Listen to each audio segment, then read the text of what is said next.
Apocalypto is a 2006 American epic adventure film directed and produced by Mel Gibson. It was written by Gibson and Farhad Safinia. Set in coastal Yucatán in the state of Quintana Roo, during the proto-historic period about AD 1511, Apocalypto depicts the journey of a Mesoamerican tribesman who must escape human sacrifice and rescue his family after the capture and destruction of his village. The film features a cast of Maya people, and some other people of Native American descent. The entire dialogue is in the Yucatec Maya language, with English and other language subtitles, in order to submerge the viewer in the world it portrays. The film was a financial success. However, its depictions of indigenous cultures sparked controversy, despite there being numerous initial contact eyewitness accounts of the society by the colonial Spanish at the time. The controversy centered on the accuracy of the depiction of the Maya. Critics felt the portrayal of the Maya as sadistic savages was offensive, and damaged attempts at cultural sensitivity.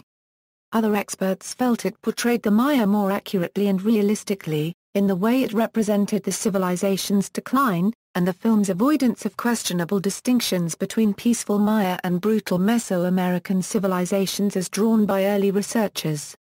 The authenticity of the film has been verified by numerous scholars, including a recent essay by Dr. Richard Hansen describing the filming and providing a critical review of its criticisms. Plot: while hunting tapir in the Mesoamerican rainforest, Jaguar Paw, his father Flint Sky, and their fellow tribesmen encounter a procession of refugees fleeing warfare. The group's leader explains that their lands were ravaged, and asks for permission to pass through the jungle. Flint Sky points out to his son that the visitors were sick with fear, and never to allow fear to infect him. At dawn the next morning, the tribe's village is raided, its huts set on fire, and many villagers killed with the rest.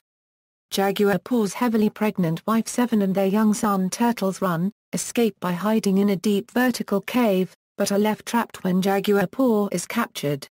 The raiders, led by Zero Wolf, kill Flint Sky, then lead the captives on a long forced march through the jungle. On the journey, Cocoa Leaf, a badly wounded captive tied to the same pole as Jaguar Paw, nearly tumbles off a cliff, but Jaguar Paw and the others manage to pull him back up with incredible effort. Cocoa Leaf is killed for this, eliciting anger from Zero Wolf, who threatens his fellow raider with death if he kills a captive again without permission. As the party approach the Mayan cities, they encounter razed forests and failed maize crops, along with villages decimated by plague. A little girl dying of plague prophesies that a solar eclipse will occur and says that a man running with a jaguar will end the Mayans' world. In the city's outskirts, slaves are seen working in lime quarries. The female captives are sold as slaves while the males are escorted to the top of the step pyramid to be sacrificed. As Jaguar Paw is about to be sacrificed, a solar eclipse occurs. The priest quickly declares the god Kukulkan is satisfied with the sacrifices and asks Kukulkan to let light return. The remaining captives are ordered to be taken away and disposed of. Zero Wolf and others take the captives away and release them in pairs. They are offered freedom if they avoid being killed during the ensuing target practice.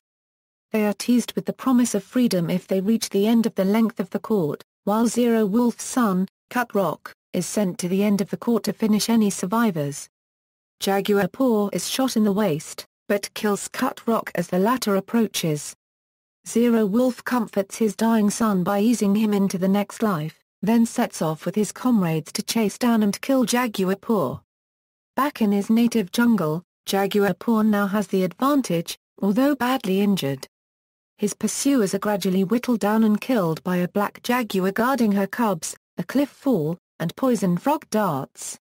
Jaguar Paw is strengthened by remembering his father's injunction never to give in to fear, while his pursuers are weakened by fear and apprehension. Some only pursue him due to the force of Zero Wolf's leadership. Heavy rain begins to fall, threatening to drown Jaguar Paw's trapped family as he races towards their old village. Zero Wolf shoots Jaguar Paw with an arrow, but dies when tricked into the tapir hunting trap set in the opening scene. He is impaled and killed. Following Zero Wolf's death, the two remaining raiders chase Jaguar Paw out of the undergrowth. As they reach the beach, All three see an incomprehensible sight ahead of them, actually conquistador ships anchored off the coast and Europeans making their way ashore for supplies and water. Jaguar Paw flees while the two raiders are left astounded at the conquistador presence. He returns to save his wife and son from the flooded pit. Seven has just given birth to their second son. Sometime later, as the reunited family look out from the forest toward the Spanish ships, Seven wonders if they should go to the men. Jaguar Paw says they should return to the forest to start a new beginning. Cast, production, screenplay. Screenwriter and co-producer Farhad Safinia first met Mel Gibson while working as an assistant during the post-production of The Passion of the Christ. Eventually, Gibson and Safinia found time to discuss their mutual love of movies and what excites them about movie making. We started to talk about what to do next, but we specifically spent a lot of time on the action chase genre of filmmaking. Those conversations essentially grew into the skeleton of. We wanted to update the chase genre by, in fact, not updating it with technology or machinery but stripping it down to its most intense form, which is a man running for his life, and at the same time getting back to something that matters to him. Gibson said they wanted to shake up the stale action-adventure genre, which he felt was dominated by CGI, stock stories and shallow characters, and to create a foot chase that would feel like a car chase that just keeps turning the screws. Gibson and Safinia were also interested in portraying and exploring an ancient culture as it existed before the arrival of the Europeans. Considering both the Aztecs and the Maya, they eventually chose the Maya for their high sophistication and their eventual decline. The Mayas were far more interesting to us. You can choose a civilization that is bloodthirsty, or you can show the Maya civilization that was so sophisticated with an immense knowledge of medicine, science, archaeology and engineering. But also be able to illuminate the brutal undercurrent and ritual savagery that they practiced. It was a far more interesting world to explore why and what happened to them. The two researched ancient Maya history, reading both creation and destruction myths, including sacred texts such as the Popol Vuh. In the audio commentary of the film's first DVD release, Safinia states that the old shaman story was modified from an authentic Mesoamerican tale that was retranslated by the young Maya professor Hilario Chicanal, a professor of Maya, into the Yucatec Maya language for the film.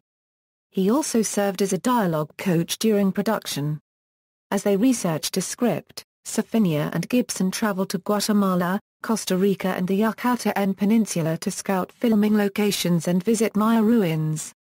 Claiming to strive for a degree of historical accuracy, the filmmakers employed a consultant, Richard D. Hansen, a specialist in the Maya and assistant professor of archaeology at Idaho State University.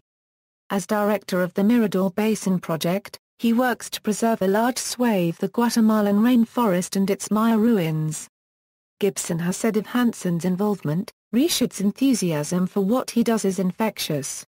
He was able to reassure us and make us feel secure that what we were writing had some authenticity as well as imagination."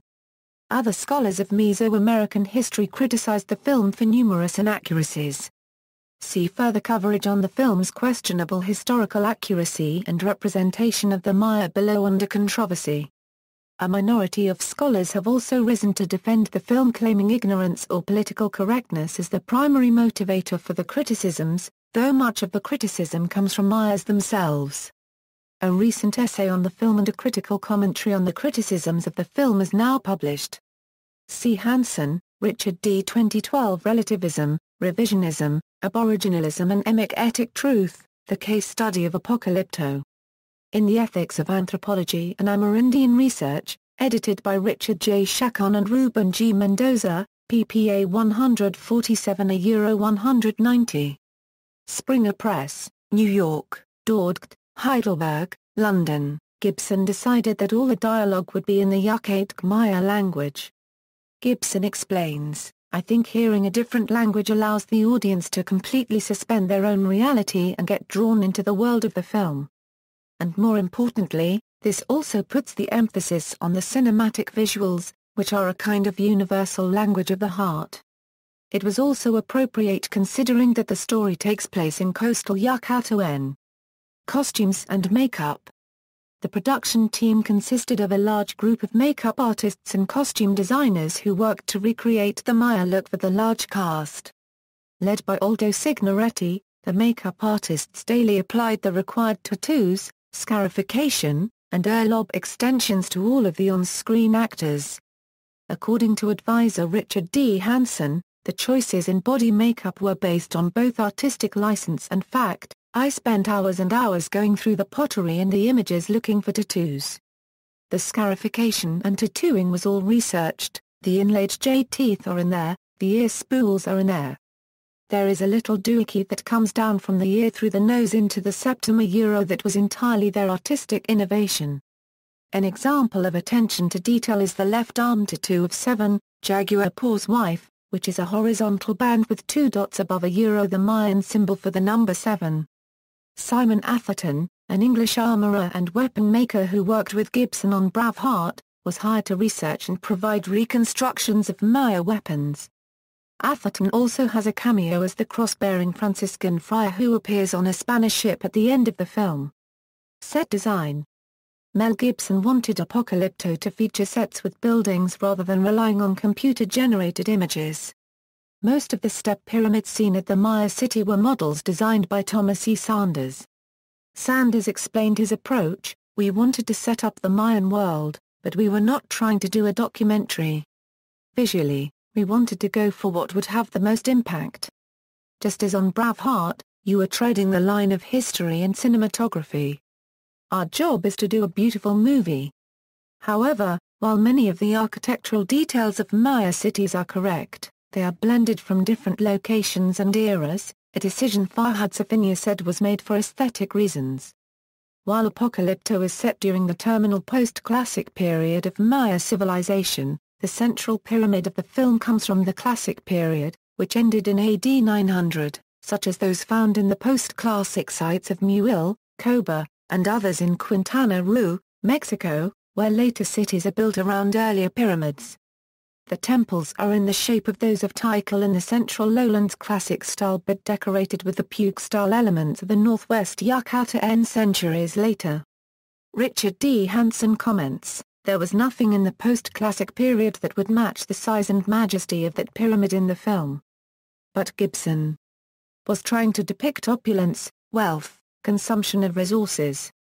The mural and the arched walkway combined elements from the Maya codices, the Bonampak murals, and the San Bartolo murals.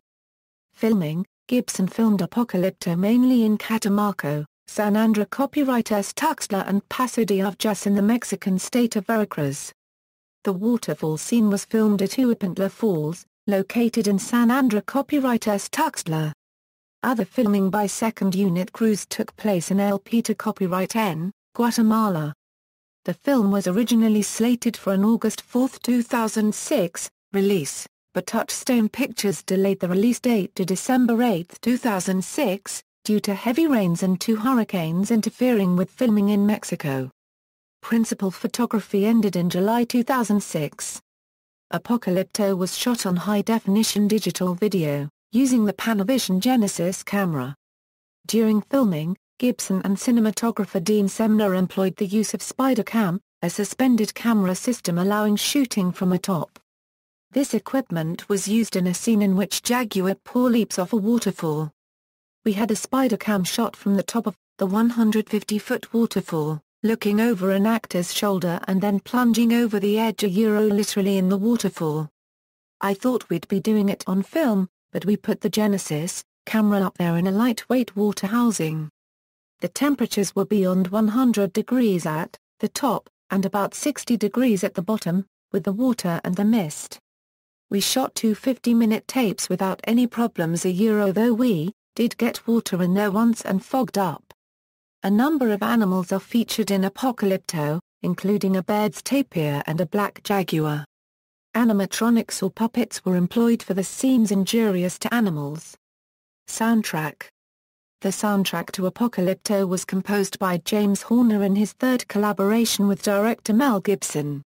The soundtrack lacks a traditional orchestral score and instead features a large array of exotic instruments and vocals by Pakistani singer Nusrat Fateh Ali Khan. Distribution and marketing. While Mel Gibson financed the film through his Icon Productions, Disney signed on to distribute Apocalypto for a fee in certain markets.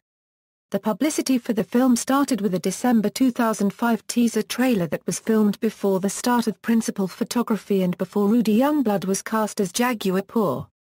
As a joke, Gibson inserted a subliminal cameo of the bearded director in a plaid shirt with a cigarette hanging from his mouth posing next to a group of dust-covered Maya.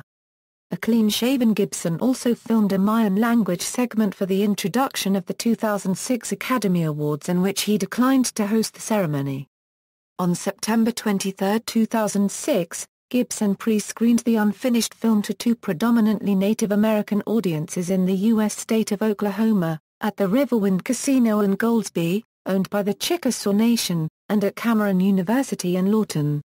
He also did a pre-screening in Austin, Texas, on September 24 in conjunction with one of the film's stars, Rudy Youngblood. In Los Angeles, Gibson screened Apocalypto and participated in a Q&A session for Latin Business Association and for members of the Maya community. Due to an enthusiastic response from exhibitors, Disney opened the film on more than 2,500 screens in the United States. Themes: according to Mel Gibson, the Mayan setting of Apocalypto is merely the backdrop for a more universal story of exploring civilizations and what undermines them. The background to the events depicted is the terminal post-classic period, immediately prior to the arrival of the Spanish, circa 1511, which the filmmakers researched before writing. According to archaeologist Michael Deco, Maya civilization in the central area reached its full glory in the early 8th century. But it must have contained the seeds of its own destruction, for in the century and a half that followed, all its magnificent cities had fallen into decline and ultimately suffered abandonment. This was surely one of the most profound social and demographic catastrophes of all human history. Co lists environmental collapse as one of the leading causes of the fall of the Great Empire, alongside endemic warfare, overpopulation, and drought. There is mounting evidence for massive deforestation and erosion throughout the central area. The Maya apocalypse, for such it was, surely had ecological roots, explains Co. The plight of the post-classic Maya is thought to have replicated much of the same situations as existed centuries earlier during the collapse of the classic period Maya.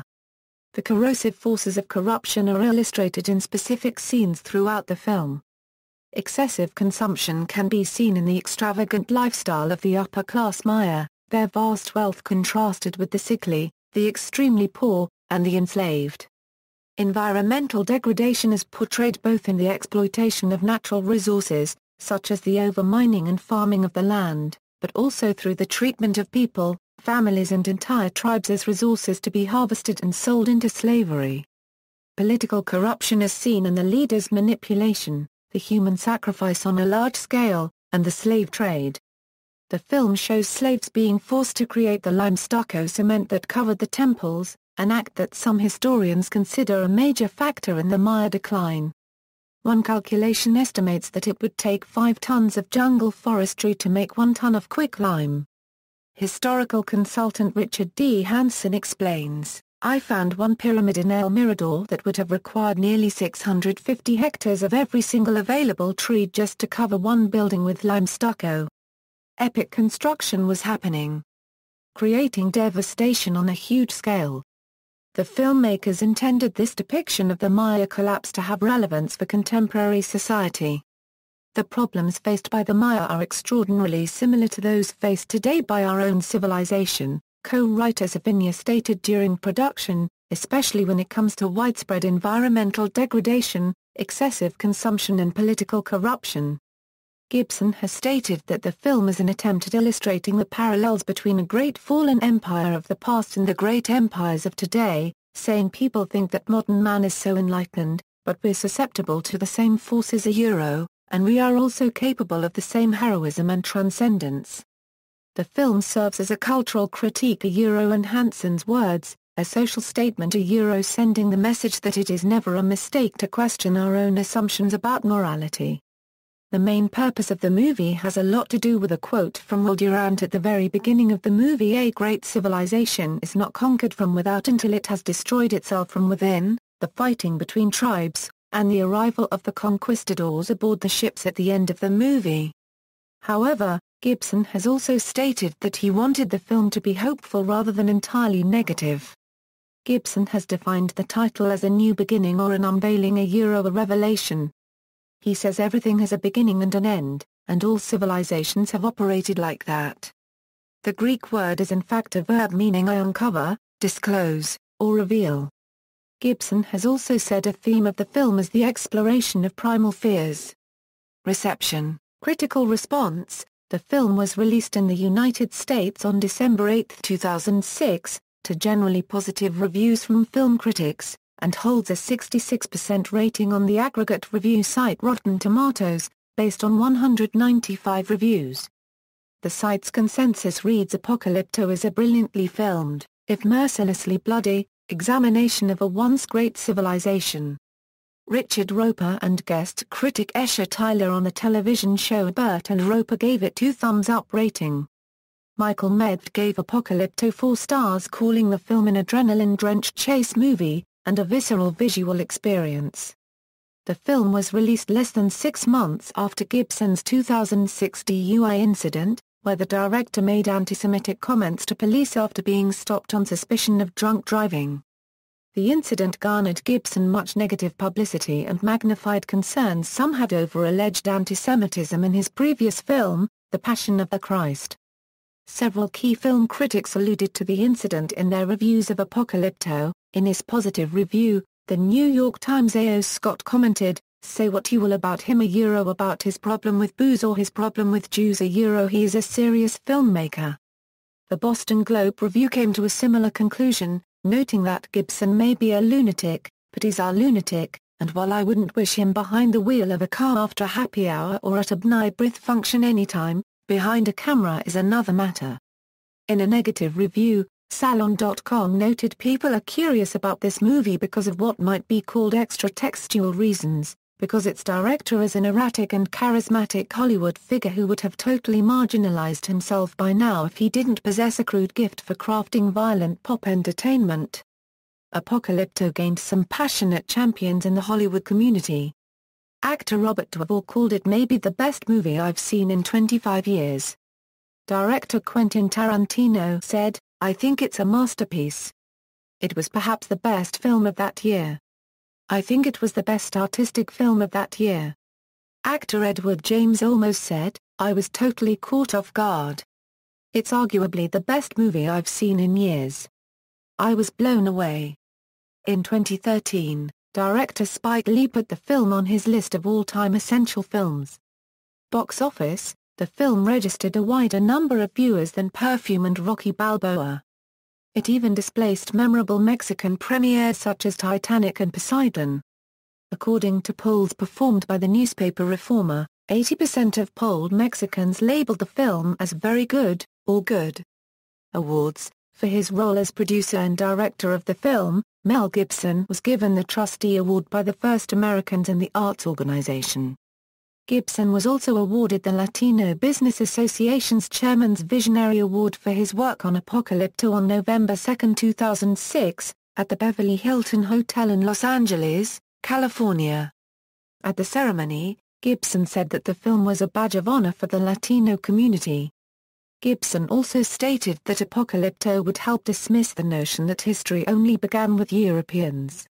1. Central Ohio Film Critics Association a COFCA Award for Best Cinematographer or a Dean Semler, Dallas-Fort Worth Film Critics Association Awards a DFWFCA Award for Best Cinematographer or a Dean Semler, First Americans in the Arts a FAITA Award for Outstanding Performance by an Actor a Rudy Youngblood, First Americans in the Arts a FAITA Award for Outstanding Performance by an Actor a Morris Berdiellohead, Imagine Foundation a Imagine Award for Best Supporting Actor a Gerardo Tarracina, Imagine Foundation a Imagine Award for Best Supporting Actress a Dalia Hernandez, Motion Picture Sound Editors, USA a Golden Reel Award for Best Sound Editing for Music in a Feature Film a Dick Bernstein, Jim Henriksen, Phoenix Film Critics Society a Euro PFCS Award for Best Cinematographer a Euro Dean Semler,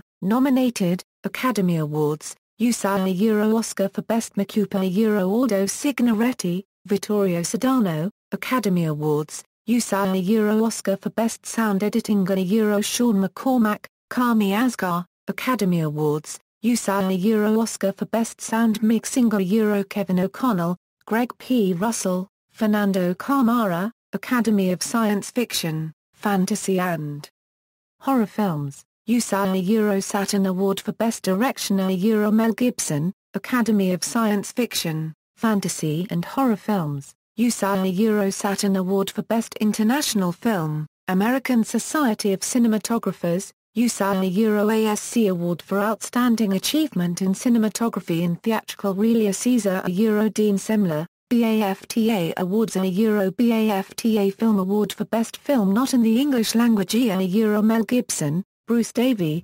Broadcast Film Critics Association Awards a Euro BFCA Award for Best Foreign Language Film, Chicago Film Critics Association Awards a Euro CFCA Award for Best Foreign Language Film, Golden Globes, USAI a Euro Golden Globe for Best Foreign Language Film, Hollywood Reporter Key Art Awards a Euro Key Art Award for Best Action Adventure Poster, Imagine Foundation a Euro Imagine Award for Best Picture, Motion Picture Sound Editors, USAI a Euro Golden Reel Award for Best Sound Editing in a Feature Film, Dialogue and Automated Dialogue Replacement a Euro Sean McCormack, Kami Asghar, Scott G. Haller, Jessica Galavin, Lisa J. Levine, Linda Folk, Online Film Critics Society Awards a Euro OFCS Award for Best Cinematographer a Euro Dean Semler, Satellite Awards a Euro Satellite Award for Best Motion Picture, Foreign Language Street Louis Gateway Film Critics Association Awards a Euro Award for Best Foreign Language Film,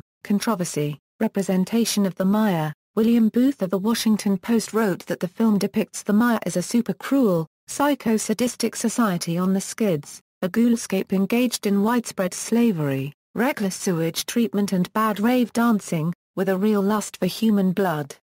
Gibson compared the savagery in the film to the Bush administration, telling British film magazine Hot Dog, "The fearmongering we depict in the film reminds me of President Bush and his guys." Just prior to its release, Apocalypto was criticized by activists in Guatemala, including Lucio Jackson, who charged that the trailer depicts Maya as savages.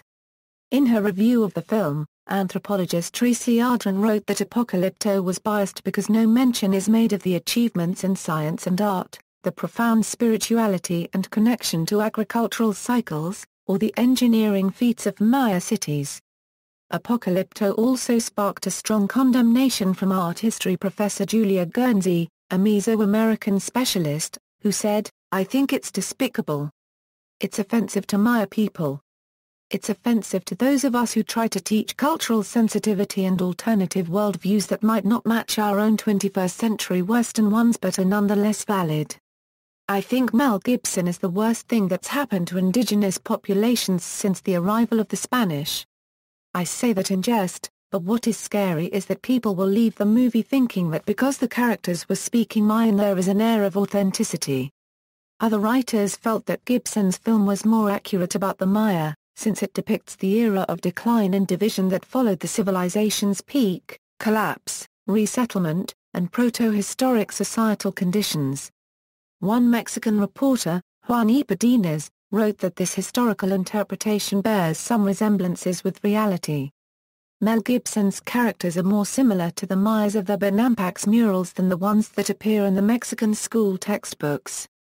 The first researchers tried to make a distinction between the peaceful Maya and the brutal cultures of central Mexico, David Stewart wrote in a 2003 article. They even tried to say human sacrifice was rare among the Maya. But in carvings and mural paintings, Stewart said, "We have now found more and greater similarities between the Aztecs and Mayas." Richard D. Hansen, who was a historical consultant on the film, stated that the impact the film will have on Maya archaeology will be beneficial. "It is a wonderful opportunity to focus world attention on the ancient Maya and to realize the role they played in world history." However, in an interview with The Washington Post, Hansen stated the film gives the feeling they're a sadistic lot, and said, "I'm a little apprehensive about how the contemporary Maya will take it." Human sacrifice. Apocalypto has been criticized for portraying a type of human sacrifice which was more typical of the Aztecs than of the Maya. Archaeologist Lisa Lucero said, "The classic Maya really didn't go in for mass sacrifice. That was the Aztecs." Anthropology professor Carl Taub argued that, "We know the Aztecs did that level of killing. Their accounts speak of 20,000.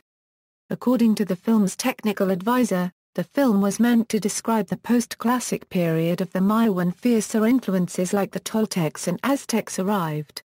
According to Hansen, we know warfare was going on. The post-classic center of Tulum is a walled city. These sites had to be in defensive positions. There was tremendous Aztec influence by this time. The Aztecs were clearly ruthless in their conquest and pursuit of sacrificial victims, a practice that spilled over into some of the Maya areas." Anthropology professor Stephen Houston made the criticism that sacrifice victims were more likely to be royalty and elites rather than common forest dwellers, as shown in Apocalypto. In contrast, Associate Professor William F. Fowler states that for major favors, worshippers offered the gods human sacrifice, usually children, slaves, or prisoners of war. Anthropology professor Carl Taub criticized the film's apparent depiction of widespread slavery, saying, "We have no evidence of large numbers of slaves." Another disputed scene, when Jaguar Paw and the rest of captives are used as target practice, was acknowledged by the filmmakers to be invented as a plot device for igniting the chase sequence. Some anthropologists objected to the presence of a huge pit filled with rotting corpses near the fields of the Maya. Hansen states that this is conjecture, saying that all Gibson was trying to do there is express the horror of it. The Washington Post reported that the famous Bonampak murals were digitally altered to show a warrior holding a dripping human heart, which is not present in the original. The Tintin eclipse scene, the scene where the main character is rescued from sacrifice by a total solar eclipse, was seen by some as being reminiscent of a similar incident in the Tintin comic Prisoners of the Sun. In the comic, Tintin and his companions are captured by a tribe of Inca, but are spared by a solar eclipse. Mel Gibson and co-writer Farhad Safinia categorically denied the rumors in the DVD commentary, where Gibson explained the heavy emphasis Mayan culture placed on solar eclipses and other astronomical events. Ending. According to the DVD commentary track by Mel Gibson and Farhad Safinia, the ending of the film was meant to depict the first contact between the Spaniards and Mayas that took place in 1502 during the fourth voyage of Christopher Columbus. The thematic meaning of the arrival of the Europeans is a subject of disagreement. Tracy Ardren wrote that the Spanish arrivals were Christian missionaries and that the film had a blatantly colonial message that the Mayas needed saving because they were rotten at the core. According to Ardren, the Gibson film replays, in glorious big-budget Technicolor, an offensive and racist notion that Maya people were brutal to one another long before the arrival of Europeans and thus they deserved, in fact they needed, rescue. This same idea was used for 500 years to justify the subjugation of Maya people. On the other hand, David Van Biema questions whether the Spaniards are portrayed as saviors of the Mayas, since they are depicted ominously and Jaguar Paw decides to return to the woods. This view is supported by the reference of the Oracle Girl to those who would scratch out the earth. Scratch you out. And end your world. However, recalling the opening quote to the film, Professors David Stewart and Stephen Houston have written the implication is that post-classic Mayans had become so corrupt that they were a civilization that deserves to die. Lawsuit. In January 2007, it was reported that filmmaker Mel Gibson, his production company Icon Productions, and the film's distributor Buena Vista were being sued by Mexican filmmaker Juan Mora Catlet, who claimed that Apocalypto used scenes and plot lines from his 1991 film Retorno a Aztla N. Later it was reported that the Mexican director did not intend to pursue anything legally, his only concern being that his own work be given due recognition. References.